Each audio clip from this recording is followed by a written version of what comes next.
नमस्कार दोस्तों, एक्सीलाइन point coaching centre से मैं आपका फिर से एक बार स्वागत करता हूं। जैसे कि हम आधुनिक इतिहास पढ़ रहे हैं और आधुनिक इतिहास में जो आज क्लास है वो कितनी है, भाग 21। तो आज हम भाग 21 पढ़ने जा रहे हैं, जिसमें जो अंग्रेज, इससे पहले हमने क्या पढ़ा था कि जो अंग्रेज थे, अंग्रेजों की क्या नीति थी और किस तरीके से उन्होंने भारत में एंट्री की और किस तरीके से वो भारत में उन्होंने अपनी ईस्ट इंडिया कंपनी स्थापित की और किस तरीके से ये यहाँ पे व्यापार करने लगे। और कहाँ के निवासी थे ये जितने भी थे ये सारे यूरोप महाद्वीप के निवासी थे। और कहाँ के, ब्रिटेन के, क्योंकि 31 दिसंबर 1599 में रात के 12 बजे ये महारानी एलिजाबेथ से क्या परमिशन लेने गए और उस पर 1 साल तक महारानी ने विचार किया। और विचार करने के बाद ठीक 1 साल बाद 1600 ईस्वी में क्या उस पर इनको व्यापार करने की अनुमति दे दी। तो इसको अब हम आगे पढ़ते हैं आज। और आज जो पढ़ेंगे, हम क्या पढ़ेंगे, जो भारत का नक्शा बदल देते हैं। जो 2 ही युद्ध इतने निर्णायक हुए, जिसमें एक प्लासी का युद्ध हुआ और दूसरा बक्सर का युद्ध हुआ। तो आज जो हम पढ़ेंगे, क्या पढ़ेंगे, वो प्लासी का युद्ध और काल कोठरी की घटना, जिसको क्या कहते हैं, ब्लैक होल की घटना। क्योंकि इतिहास में ये इतने खतरनाक हुई कि इसी से ही क्या हुए, अंग्रेज इतने प्रभावित हुए और अंग्रेजों ने क्या किया, भारत पर फिर वो युद्ध कराए। और किस तरीके से जो भारत के जो नवाब थे, नवाब के किस तरीके जो सेनापति थे, उन्होंने किस तरीके से उसको धोखा दिया। तो वो सारी चीज हम देखेंगे आज। तो अंग्रेज, जो अंग्रेज थे उस समय के, ये सिर्फ भारत में किस लिए आए थे, सिर्फ और सिर्फ ये व्यापार करने के माध्यम से आए थे। ना तो इनका मतलब भारत को गुलाम बनाना था और ना ही भारत पे इनका मतलब राज करना था। ये सिर्फ एक व्यापार के माध्यम से आए। लेकिन उसी व्यापार के माध्यम से किस तरीके से इन्होंने भारत को क्या बनाया, गुलाम बनाया। और लगभग भारत पे 300 वर्ष तक इन्होंने क्या किया, शासन किया था। जो भारतीय लोगों को क्या बनाया, उन्होंने गुलाम बनाया। उन पे कितने ज्यादा अत्याचार किए, वो सारी चीज हम धीरे धीरे इनको पढ़ते चलेंगे। तो उस समय जब औरंगजेब की मृत्यु के बाद में, और उस समय जो औरंगजेब की मृत्यु हुई, मृत्यु होने के बाद में जो बंगाल, उसके जो मुगल बादशाह थे, मुगल बादशाह में छोटे छोटे शासक बने, लेकिन उनमें ज्यादा कुछ शासक कुछ चले नहीं। तो उसके बाद जो हुआ, फिर उत्तरवर्ती शासक बनने लगे। और उत्तरवर्ती शासक जो बने,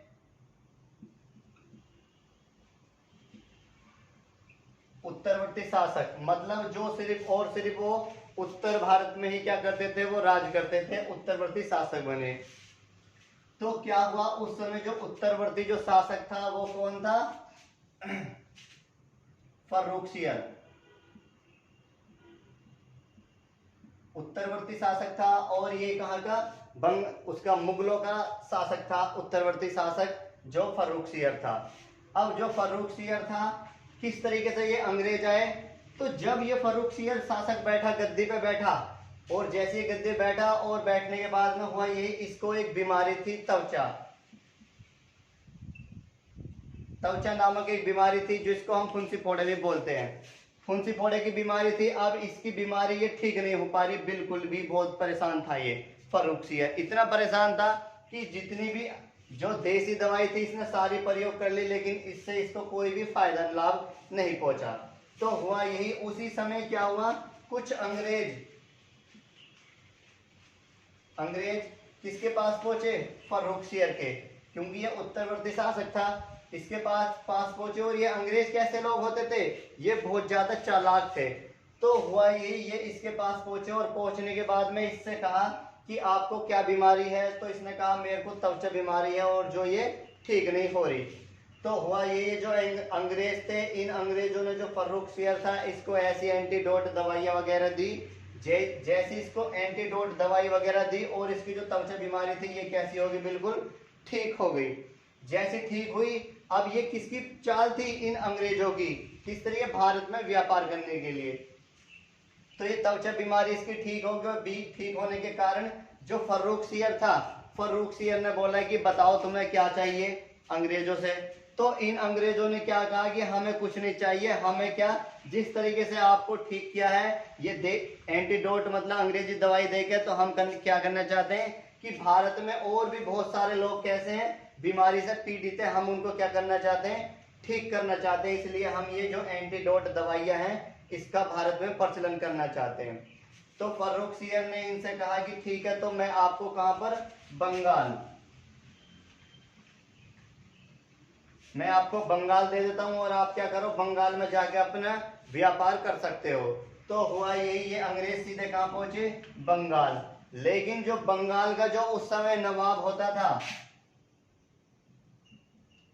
नवाब, उस समय नवाब का एक पद था।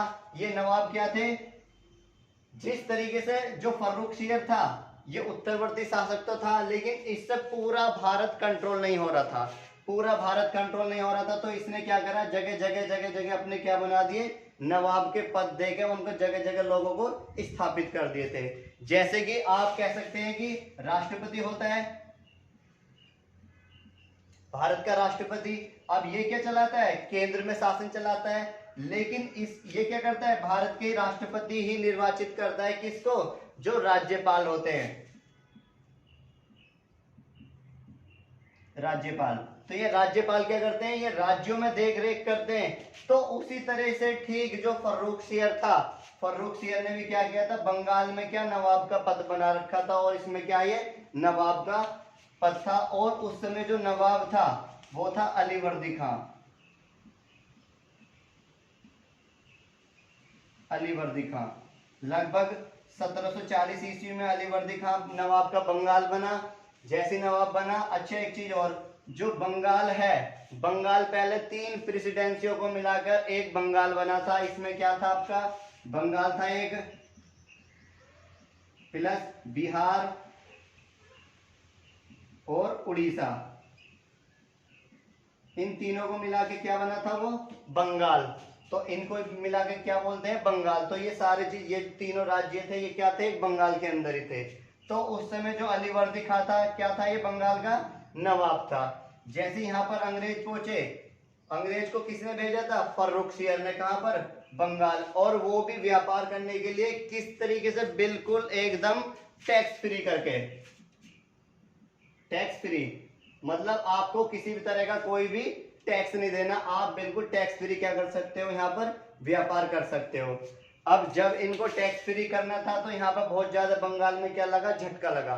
क्योंकि बिल्कुल जो कमाई होती है, जैसे आपकी केंद्र सरकार, राज्य सरकार की कहां से कमाई होती है, जो टैक्स वगैरह आता है वहीं से तो मिलती है। जो गवर्नमेंट ऑफिसर होते हैं उनको क्या मिलती है, उसमें सैलरी मिलती है, इन टैक्स में से तो मिलती है। जैसे रोड टैक्स होता है, बहुत सारे जो छोटे मोटे टैक्स होते हैं, तो इन टैक्स को इकट्ठा करके क्या बनता है, जो गवर्नमेंट ऑफिसर होते हैं उनको क्या मिलती है, इसमें से सैलरी मिलती है।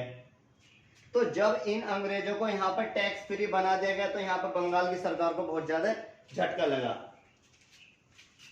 तो जो अलीवर्दी खां था बंगाल का नवाब, ये शासक तो था यहाँ का नवाब, लेकिन ये कैसा था, बहुत एक बुजुर्ग व्यक्ति था।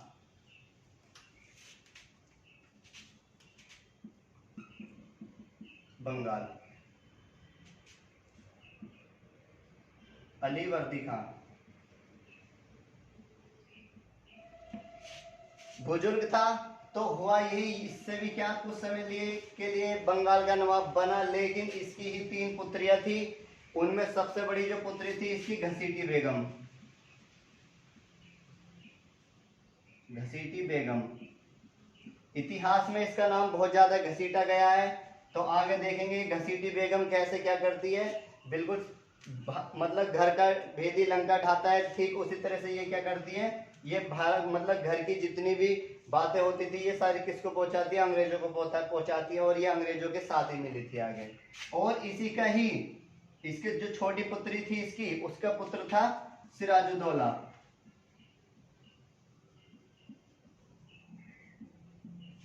और जो तीसरी इसकी पुत्री थी उसी का पुत्र था शौकतगंज, शौकतगंज। तो जो अलीवर्दी खां था उसकी बड़ी पुत्री थी घसीटी बेगम, और जो छोटी पुत्री का जो पुत्र हुआ वो कौन हुआ था, सिराजुद्दौला। और उससे जो छोटी पुत्र थी उसका क्या हुआ, कौन था, शौकतगंज। शौकत अली भी पूछ बोल देते हैं कभी कभी, तो शौकतगंज को ध्यान रखना बिल्कुल। तो हुआ यही यहाँ पे, जब अलीवर्दी खां यहाँ बंगाल का नवाब था, तो जो सिराजुद्दौला था इसमें वो गुण देखने को मिले थे कि ये बंगाल का नवाब बनने लायक है आगे के लिए। तो हुआ यही, ये सारी ही शिक्षा प्राप्त किसने की थी? सिराजुद्दौला ने। जो अलीवर्दी खां था इसके साथ रहता था, तलवार भाले पढ़ाई लिखाई जो भी इसने सिराजुद्दौला ने किससे सीखी? वो अलीवर्दी खां से। तो अलीवर्दी खां ने पहले ही बोल दिया था कि मेरी मृत्यु के बाद जो शासक बनेगा वो कौन बनेगा? वो सिराजुद्दौला बनेगा। अब इसको देखते हुए जैसे अलीवर्दी खां की मृत्यु हुई और मृत्यु होने के बाद में जो बंगाल का नवाब बना वो कौन बना? सिराजुद्दौला। सिराजुद्दौला जैसे ये बंगाल का नवाब बना, अब जो घसीटी बेगम थी और नीचे कौन था इसका इसकी सबसे छोटी बहन का बेटा कौन था? वो शौकतगंज। अब ये दोनों एक हो गए और होने के बाद में ये किस पर आक्रमण कर देते हैं? दोनों के दोनों सिराजुद्दौला पे। दोनों एक हो गए, सिराजुद्दौला पे आक्रमण कर देते हैं। लेकिन सिराजुद्दौला क्या करता है? यहाँ पर शौकतगंज की हत्या कर देता है। अच्छा, ये कब बना नवाब बंगाल का? 1756 ईस्वी में। पूछ लेता है कि सिराजुद्दौला बंगाल का नवाब कब बना था? तो 1756 ईस्वी में बना। तो जब ये दोनों एक हो गए होने के बाद में अब यहाँ पे क्या हुआ? जब सिराजुद्दौला और शौकतगंज के बीच मध्य युद्ध हुआ और इसमें शौकतगंज की क्या हो जाती है? मृत्यु हो जाती है यहाँ पे। तो उस समय जैसे ये गद्दी बैठा सिराजुद्दौला, अब कौन थे यहाँ पे? अंग्रेज क्या कर रहे थे यहाँ पर? भारत में मतलब बंगाल में व्यापार कर रहे थे और वो भी टैक्स फ्री। तो जैसे ही यहाँ शौकतगंज बैठा, शौकतगंज ने क्या करा? सिराजुद्दौला बैठा और सिराजुद्दौला ने क्या करा? यहाँ पर टैक्स बढ़ा दिया। अब जैसे ये टैक्स बढ़ाया, अब इन अंग्रेजों को बहुत ज्यादा झटका लगा। इतना झटका लगा, अब ये अंग्रेज बहुत ज्यादा इससे परेशान हो गए। और उस समय एक व्यापारी था यहाँ पे बंगाल में, वो भी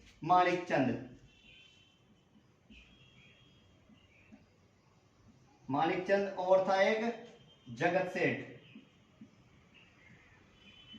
ये दो उस समय के बहुत बड़े पैसा वाले थे, तो इनका व्यापार भी बहुत अच्छे से चलता था। तो जब सिराजुद्दौला ने बंगाल में टैक्स बढ़ा दिया तो इनके व्यापार को क्या लगा? बहुत ज्यादा झटका लगा। अब उसमें हुआ यही, अंग्रेजों को तो झटका लगा, साथ में इनको भी झटका लगा। और उस समय अंग्रेजों का जो नवाब था उसे भी देखेंगे। तो सिराजुद्दौला ने क्या हुआ? इन अंग्रेजों को क्या किया? इसने यहाँ से भगाने के लिए नीति चलाई, लेकिन ये अंग्रेज यहाँ से नहीं भागे। और इन अंग्रेजों ने कहां पर? कलकत्ता पे अपनी क्या कोठी स्थापित की। और कोठी स्थापित करने के बाद में अब सिराजुद्दौला को गुस्सा आया, और गुस्सा आने के बाद में लगभग उसमें जो कोठी थी कलकत्ता में, उस कोठी में लगभग 146 व्यक्ति, कलकत्ता में एक कोठी थी, उस कोठी में लगभग 146 व्यक्ति को क्या कर देता है? इसमें बंद कर देता है। और इसी को कहते हैं काल कोठड़ी की घटना।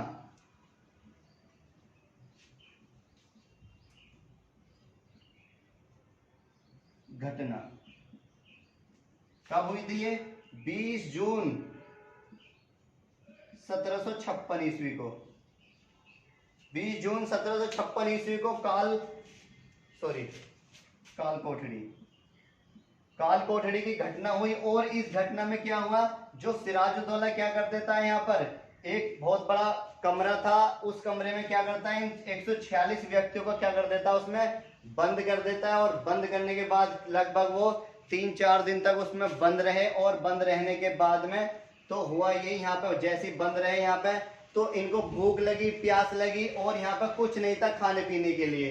तो हुआ ये, यहाँ पे दम घुटने से 146 में से 23 व्यक्ति जो बचे वो जीवित बचे, और बाकी जितने भी थे वो सारे के सारे 123 क्या इसमें मारे गए काल कोठड़ी की घटना में। जब 123 लोग इसमें मारे गए और जीवित कितने बचे? 23। तो ये 23 जो थे, इन्हीं में ही एक व्यक्ति था होलवेल।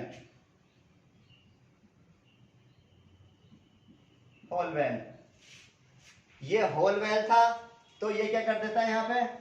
तो ये सारी इन 23 में एक व्यक्ति ये भी था। ये सारी घटना कहां बताता है? ये ब्रिटेन जाता है और ब्रिटेन में ये सारी घटना बताता है कि किस तरीके से काल कोठड़ी की घटना थी और किस तरीके से हमें किसने बंद किया, सिराजुद्दौला ने। और लगभग उसमें 146 लोग थे और 146 में जो हम सारे के सारे मारे गए और कितने व्यक्ति बचे थे, 23 व्यक्ति जीवित रहे इसमें। और मैंने क्या देखा वहां पे, जो लोग भूखे थे उस समय तो वो एक दूसरे को मार मार के खा रहे थे, उनका खून पी रहे थे और अपनी प्यास भूख मिटा रहे थे वो।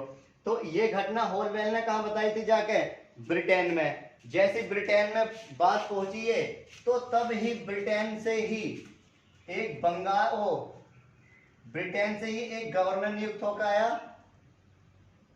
Robert Clive.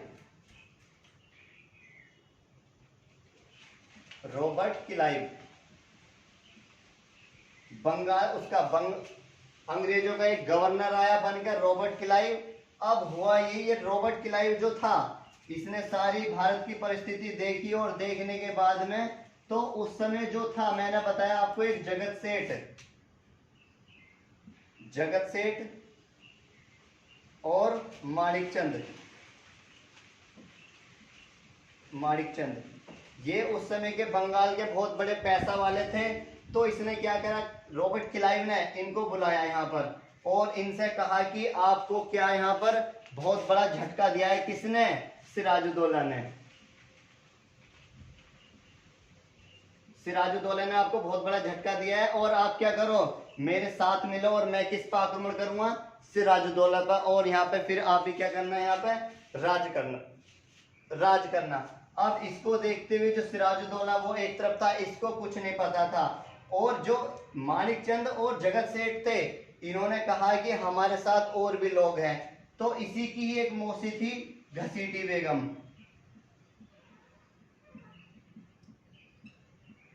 अब घसीटी बेगम चाह रही थी कि गद्दी पे मैं बैठूं, शौकतगंज की अलग बोल रहा था कि गद्दी पे मैं बैठूं, लेकिन शौकतगंज की हत्या किसने की थी, वो सिराजुद्दौला ने। अब जो घसीटी बेगम थी ये बच गई थी, उस समय वहां से भाग गई थी। तो जो घसीटी बेगम किसके पास आके मिल गई, वो रॉबर्ट क्लाइव के पास में। और रॉबर्ट क्लाइव से इसने कहा कि मैं आपके साथ इस युद्ध में साथ हूं। और इसने जो सिराजुद्दौला था, सिराजुद्दौला की सारी घर की बातें किसको बताई, वो रॉबर्ट क्लाइव को। अब यहाँ पर ये मिल गए, घसीटी बेगम भी साथ होगी इनके, घसीटी बेगम। तो हुआ यही, जब ये साथ मिल गए और उस समय जो सिराजुद्दौला था, इसके कुछ सेनापति थे, मीर जाफर, मीर मदान, ख्वाजा और मोहनलाल, ये इतने इसके अच्छे सेनापति थे। और उस समय सेनापति वो होते थे कि पूरी सेना का नेतृत्व कौन करते थे, वो सेनापति ही करते थे। क्योंकि जब तक सेनापति नहीं बोलेगा कि जाओ युद्ध लड़ो, तो जितनी भी सेना थी वो सेना वहीं खड़ी देखती रहती थी, जब तक वो सेनापति नहीं बोलेंगे। तो इसको देखते हुए जो सिराजुद्दौला था, सबसे ज्यादा जो विश्वास करता था वो किस पर करता था, मीर जाफर पर। अब हुआ यही, ये जो रॉबर्ट क्लाइव था, रॉबर्ट क्लाइव ने धोखे से इसको बुलाया पीछे से रास्ते से अपने यहाँ बुलाया, महल में बुलाने के बाद में अब इन्होंने क्या करा, रॉबर्ट क्लाइव ने मीर जाफर को भड़का दिया। और इतना भड़का दिया, इससे कहा कि क्या हो, तो इसने कहा कि सेनापति हूं। तो रॉबर्ट क्लाइव ने कहा इससे कि क्या सेनापति ही रहोगे, कुछ और भी बनोगे? तो इसने कहा कि बताओ, मैं तो बन जाऊंगा।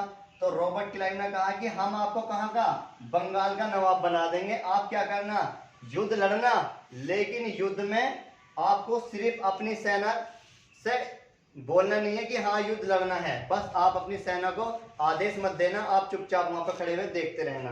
तो हुआ ये किसके साथ मिल गया, मीर जाफर, रॉबर्ट क्लाइव के। मीर जाफर, ये क्या हो रही थी, एक बहुत बड़े युद्ध की ये निर्णय, मतलब एक नीति तैयार हो रही थी। तो हुआ ये मीर जाफर भी किसके साथ मिल जाता है, रॉबर्ट क्लाइव के साथ में। तो जब ये सारी घटना हो गई, अब इन अंग्रेजों ने क्या कर दिया था, युद्ध का ऐलान कर दिया। और युद्ध का जो ऐलान कर दिया वो कर दिया 23 जून 1757 ईस्वी बिहार की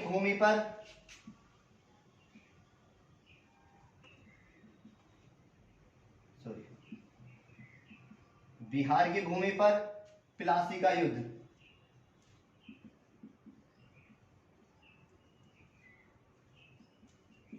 किस किस का युद्ध हुआ? रॉबर्ट क्लाइव अंग्रेजों की तरफ से, जो कौन था? Robert Clive. और भारत की तरफ से मतलब बंगाल की तरफ से कौन था? सिराजुद्दौला। सिराजुद्दौला ये कहां का नवाब था? बंगाल का। अब हुआ यही 23 जून 1757 ईस्वी को सुबह के 8 बजे रॉबर्ट क्लाइव ने युद्ध की घोषणा की और हुआ यही बिहार की भूमि पर प्लासी का एक नदी पड़ती है, नदी के किनारे पे ही क्या हुआ? ये प्लासी की भूमि पे युद्ध हुआ। और उस युद्ध में क्या हुआ? इसी को बोलते हैं प्लासी का युद्ध। जब ये युद्ध हुआ, इस युद्ध में जो सिराजुद्दौला के सेनापति थे तो यही था गद्दार मीर जाफर, मीर मदान, मोहनलाल और ख्वाजा। ये सेनापति थे। जब ये युद्ध लड़ा और 23 जून 1757 को सुबह के 8 बजे युद्ध की घोषणा की गई और उस युद्ध में हुआ यही, जो सिराजुद्दौला ने अपनी सेनापतियों से कहा कि आक्रमण, जैसी आक्रमण हुआ तो यहाँ पर हुआ यही। सिराजुद्दौला इस युद्ध में लड़ रहे थे, मीर मदान भी लड़ रहे थे, मोहनलाल भी और ख्वाजा भी ये युद्ध लड़ रहे थे। और जो कौन था? मीर जाफर। और मीर जाफर खड़ा खड़ा इस युद्ध को देख रहा था। और इस युद्ध में इसने अपनी सेना को बिल्कुल भी आदेश नहीं दिया कि युद्ध लड़ो। और हुआ ये युद्ध लड़ते रहे और चलता रहा। और अंत में जो मीर जाफर का ही एक पुत्र था, वो पुत्र क्या कर देता है? यहाँ पे सिराजुद्दौला की हत्या कर देता है। और इस युद्ध में क्या होता है? सिराजुद्दौला मारा जाता है। जैसे युद्ध में मारा जाता है, जो मीर मदान था ये भी इस युद्ध में मारा गया और जो ख्वाजा था ये भी इस युद्ध में मारा गया, शहीद हो गए। और जो बचा कौन था? मोहनलाल। और इसने देखा कि अब तो कोई बचा ही नहीं है और यहाँ से ये इस युद्ध को छोड़ के सीधा कहाँ चला जाता है? वाराणसी चला जाता है। पूछ लेता है कि जो प्लासी का युद्ध हुआ था उसमें मोहनलाल, जो सिराजुद्दौला का सेनापति था, वो कहाँ पर उसकी मतलब उसने अपना अंतिम समय कहाँ बिताया? तो उसने अंतिम समय कहाँ बिताया था? वो वाराणसी में। तो मोहनलाल वहां चला गया और इस युद्ध में हुआ यहाँ पे सिराजुद्दौला भी हार गया, इस युद्ध में मारे गए और ये मारे गए। और इस युद्ध को कौन जीत गए? वो अंग्रेज इस युद्ध को जीत गए। जैसे इस युद्ध को जीते, अब जो अंग्रेज थे ये अपनी बात से कभी मुकरते नहीं थे, जो बोल दिया वो करते जरूर थे। तो यहाँ पर हुआ यही, कुछ समय बाद क्या करते थे? जो घसीटी बेगम थी, घसीटी बेगम से भी इन्होंने कहा था कि आप युद्ध में हमारा साथ दो और हम सिराजुद्दौला को मार देंगे, इसकी हत्या कर देंगे और फिर आपको क्या बना देंगे? बंगाल का नवाब बना देंगे। जैसी घसीटी बेगम रॉबर्ट क्लाइव के पास पहुंची और इसने कहा कि युद्ध हम जीत गए और अब आप क्या करो? मुझे बंगाल का नवाब बनाओ। तो रॉबर्ट क्लाइव ने धोखे से किसकी हत्या करवा दी थी? वो घसीटी बेगम की। तो घसीटी बेगम भी मारी गई और जो सिराजुद्दौला जो शहीद हो गया युद्ध में, अच्छा व्यक्ति था। अब यहाँ पे किसको नया गवर्नर बंगाल का नवाब बना दिया? यहाँ पर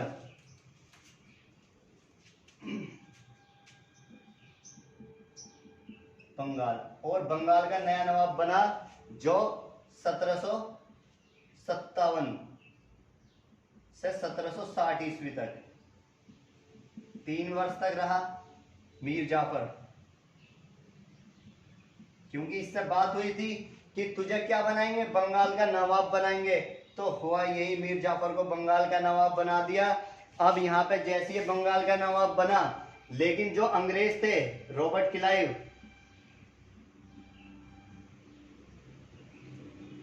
पढ़ा लिखा व्यक्ति था, बहुत तेज दिमाग का था। तो ये इतना तेज था, इसे लगा कि अब हमें क्या करना है? मीर जाफर को यहाँ का नवाब बना दिया। तो इसने तुरंत ही ये कहाँ पर पहुंचा? मीर जाफर के पास। और मीर जाफर से कहा कि हमने आपको बंगाल का नवाब बना दिया, लेकिन आपको क्या करना है? जो युद्ध हुआ था उस युद्ध में क्या जितने भी वो हुआ है, विनाश हुआ है, जितने भी सैनिक मरे हैं उनको, और जो भी टूट फूट हुई है उसका आपको क्या देना पड़ेगा? हर्जाना देना पड़ेगा। हर्जाना देना पड़ेगा। अब मीर जाफर ने सोचा चलो कोई नहीं, हर्जाना ही तो है, छोटे मोटी चीजें दे देंगे। तो मीर जाफर जब यहाँ नवाब बना बंगाल का,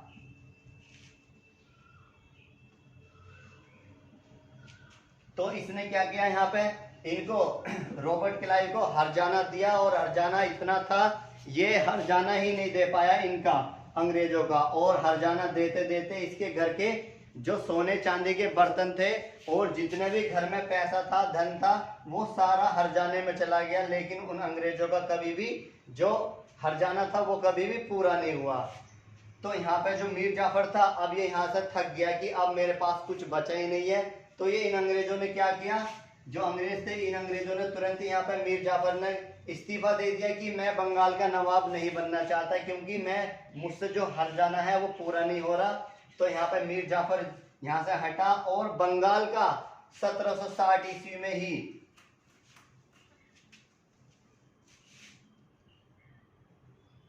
1760 ईस्वी में ही बंगाल का एक और नया नवाब बना, मीर कासिम।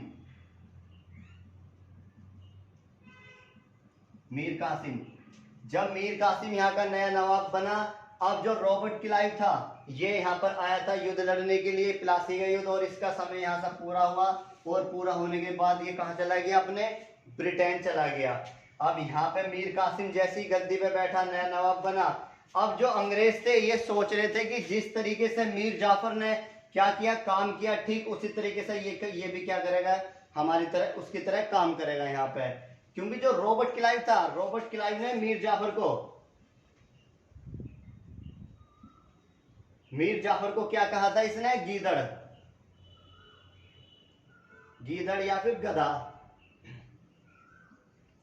गधा क्या नाम दिया इसको कि ये हमारा क्या, मीर जाफर गधा है, और गीदड़ इसको नाम दिया था इन्होंने, रॉबर्ट क्लाइव ने।